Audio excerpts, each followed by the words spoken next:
Let's go into our exercise files and open up our last image. This one here, we haven't opened that one yet. Painting Effects, PSD. Some really neat flowers. If you ask Bonnie, she'd tell you what they are. I'm not sure. Against a really old fence. Nice patina back there. Green leaves up here. I'm going to double-click the hand tool. That'll get us up a little bit bigger. Let's look at a tool that's been around for a while, but look at it in a new way. Click this button right here, which is, of course, your adjustments, and go into, yes, hue and saturation. The problem with hue and saturation, actually not a problem, it's what it does, it impacts the entire image. The hue changes everything in the image. So does saturation, so does lightness. Let me come up here and make that a 0 and take that back. There is a way, however, to control what you see based on color. You see, we've been using hue and saturation with a master.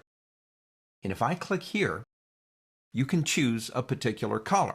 The thing to understand, though, it's only going to work on certain types of images. If we had a lot of red in other places, without using masks, this wouldn't work very well. So I'm choosing, obviously, the perfect image to demonstrate this to you. I'm going to go into reds. Watch what happens to those flowers now when I move hue. It only changes them because they are in the reds. So if you want a whole new different flower, you can do that. But we're not done. If you come down here, these eyedroppers came alive when we went out of master and into a color, and we have an area down here, too, that is now alive. I want to include these areas on the stems of those flowers with the color that I made on these.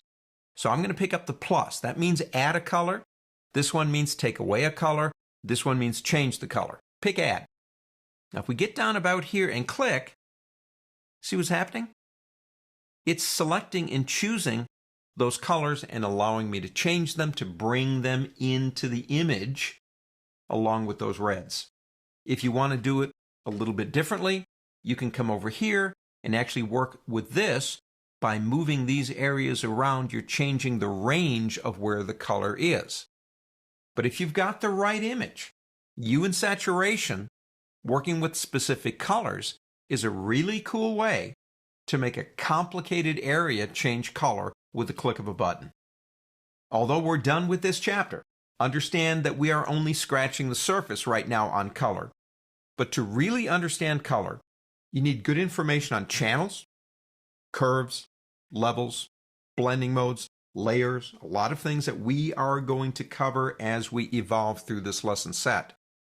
So we're just getting started. On to the next.